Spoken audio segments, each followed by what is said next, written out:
देखंतु आज बहुत खुशीर कथा कि आमर नेता समग्र भारत वर्षर सबु लोकप्रिय नेता नवीन बाबू एवं आपण जानिचंती कि भारत वर्षर सबुठु लोकप्रिय मुख्यमंत्री मध्य से थिले। आम समस्ते गर्वित सेही परि जने व्यक्तित्व आम दलर नेता नवीन बाबू आज नवम थर पई सभापति भाव तांकर सभापति आसन ग्रहण करने जाउचंती। आमे समस्ते आज दलीय कर्मी नेतृवृंद समस्ते आज उत्साहित उल्लसित एवं नवीन बाबू दायित्व नेला परे पुणी से तांको टीम तैयारी करिवे एवं से टीम को लेकिन आमे आगे बढ़िबे।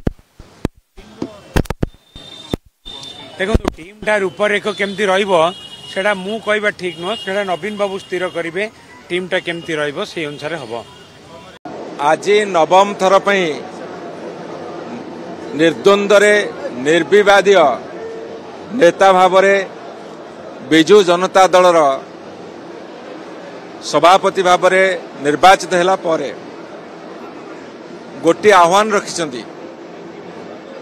केंद्र रे जो भारतीय जनता पार्टी सरकार अछि एवं ओडिशा रे जो भारतीय जनता पार्टी सरकार अछि, ओडिशा लोकंकर हक रु तांकर न्याय्य अधिकार रु जदि सामान्यतम उणा हब ताले बिजु जनता दल लड़े आर पार करियो।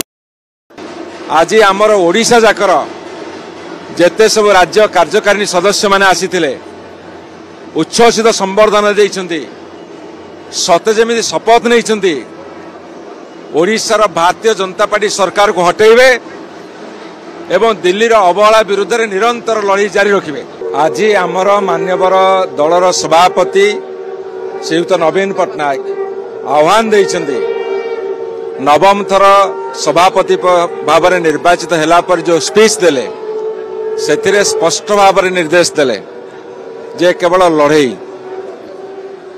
ओडिशार हक पई जेते सब केंद्र सरकार आसीछंती आमको अवहेला करि चलछंती। आज भारतीय जनता पार्टी सरकार थाई पारे किंतु आशानुरूपक सहयोग मिलू नाही। ओडिशार हक पई लड़ई हब, लड़ई रे बिजु जनता आगे रहिबो। शाणित हबा पई आज समस्त भीतर एक उत्साह भरी देछन हम मान्यवर श्रीयुत नवीन पट्टनायक।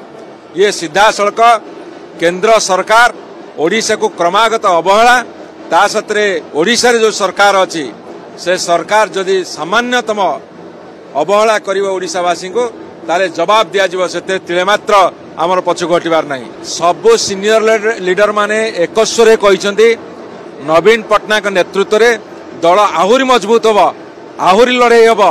आज विरोधी दल